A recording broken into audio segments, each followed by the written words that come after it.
தமிழகத்தின் டாப் 5 பணக்கார மாவட்டங்களை பார்ப்போம். ஆலைகள், உற்பத்தி, தொழில்துறை, ஏற்றுமதி, விவசாயம் என மாவட்டத்தின் மொத்த வருமானத்தையும் ஒன்று கூட்டி, அதனை அங்கு வாழும் மக்களின் எண்ணிக்கை கொண்டு வகுத்தால், சராசரியாக தனி நபர் வருமானம் தெரிந்துவிடும். அதில் எந்த மாவட்டம் மிகுதியாக இருக்கிறதோ, அதுவே பணக்கார மாவட்டமாகும். சென்னை அல்லது கோவைதான் தமிழகத்தின் பணக்கார மாவட்டங்களாக இருக்கும் என்று பல பேர் நினைத்திருப்பார்கள். ஏனென்றால் இவ்விரு மாவட்டங்களில்தான் தொழில் வளர்ச்சி மற்றும் வேலை வாய்ப்பு அதிகம் காணப்பட்டு வருகிறது. ஆனால் தமிழகத்தின் டாப் 5 பணக்கார மாவட்டங்களில் சென்னையும் இல்லை, கோவையும் இல்லை. பல்வேறு தொழில்துறை நிறுவனங்களும் உற்பத்தி ஆலைகளும் மேலை நாட்டு கலாச்சாரத்துடன் அதிக சம்பளம் பெற்று வாழும் மக்கள் சென்னையில்தான் அதிகம் இருந்தாலும், எந்த அளவிற்கு வளமான மக்களை கொண்டுள்ளதோ அதே அளவிற்கு ஏழை மக்களையும் நடுத்தர மக்களையும் கொண்டுள்ளது. அதிகப்படியான மக்கள் இங்கு வாழ்வதால் தனி நபர் வருமானம் குறைகிறது. அப்படி என்றால் அந்த டாப் 5 மாவட்டங்களில் எந்தெந்த மாவட்டங்கள் இருக்கிறதென்று பார்ப்போம். 5வது இடத்தில் இருப்பது காஞ்சிபுரம். இந்தியாவின் புனித நகரமாக கருதப்படும் காஞ்சிபுரத்தில் 1000த்திற்கும் மேற்பட்ட கோவில்கள் இருக்கின்றன.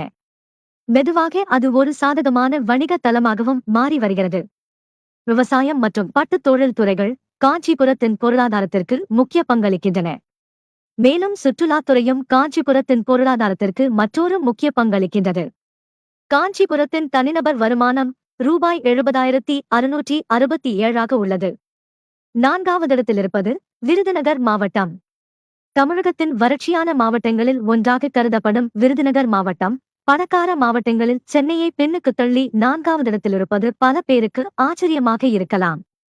ஆனால் காஃபி, தானியங்கள், ஆயில் மற்றும் மிளகாய் உற்பத்தி செய்வதுடன் ஸ்பின்னிங் மில்கள், கைத்தறி ஆலைகளுடன் விருதுநகர் ரூபாய் 70,689 தனிநபர் வருமானத்துடன் 4வது இடத்தை தக்கவைத்துள்ளது.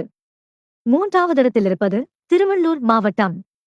திருவள்ளூர் மாவட்டத்தின் பொருளாதாரம் பெரும்பாலும் விவசாயம் மற்றும் விவசாயத்துடன் தொடர்புடைய செயல்பாடுகளை நம்பியே உள்ளது. ஆனால் அது மட்டுமே திருவள்ளூரின் வாழ்வாதாரமாக இல்லை. மணலி பெட்ரோ கெமிக்கல்ஸ், ஆவடி மற்றும் அம்பத்தூர் தொழில் பேட்டைகளில் இருக்கும் மெட்ராஸ் ரிஃபைனரிஸ், மெட்ராஸ் ஃபர்டிலைசர்ஸ், எம்ஆர்எஃப், அசோக் லேலேண்ட், பிரிட்டானியா, ஹிந்துஸ்தான் மோட்டார்ஸ் போன்ற நிறுவனங்கள் திருவள்ளூரை 3வது பணக்கார மாவட்டமாக மாற்றியுள்ளது. திருவள்ளூர் மாவட்டத்தின் தனிநபர் வருமானம் ரூபாய் 70,778 உள்ளது. 2வது இடத்தில் இருப்பது திருப்பூர் மாவட்டம். டாலர் நகரம் என்று பிரபலமாக அறியப்படும் திருப்பூர் இந்தியாவின் பின்னலாடை தொழில் மையமாக உள்ளது. திருப்பூரில் நாட்டின் பல மாநிலங்களிலிருந்து மட்டுமின்றி இலங்கை மற்றும் நேபாளத்தின் பல்வேறு பகுதிகளில் இருந்து 5 லட்சம் தொழிலாளர்கள் உள்ளனர். சுமார் 40 ஆண்டுகளுக்கு முன்பு சிறிய கிராமங்களால் சூழப்பட்ட ஒரு சிறிய நகரமாக இருந்த திருப்பூர் தற்போது 2வது பணக்கார மாவட்டமாக உருவெடுத்துள்ளது. திருப்பூரின் தனிநபர் வருமானம் ரூபாய் 72,479 உள்ளது.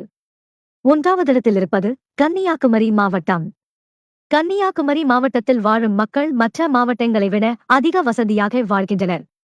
தமிழ்நாட்டில் அரசு பணிகளில் அதிகம் இருப்பது கன்னியாகுமரி மாவட்டத்தை சேர்ந்தவர்கள்தான். அதே மாதிரி இந்த மாவட்ட மக்கள் கேரள அரசு பணிகளிலும் பணிபுரிகிறார்கள். தமிழ்நாட்டிலிருந்து வெளிநாடுகளில் வேலை பார்ப்பவர்களில் அதிகமானோர் கன்னியாகுமரியை சேர்ந்தவர்கள்தான். ரப்பர் உற்பத்தி மற்றும் ரப்பர் ஏற்றுமதியில் முன்னணியில் உள்ளது. மேலும் முந்திரி தொழிற்சாலைகள், மீன்வளம், விவசாயம், சுற்றுலா என எல்லாவற்றிலும் கன்னியாகுமரி சிறப்பாக செயல்பட்டு வருகிறது.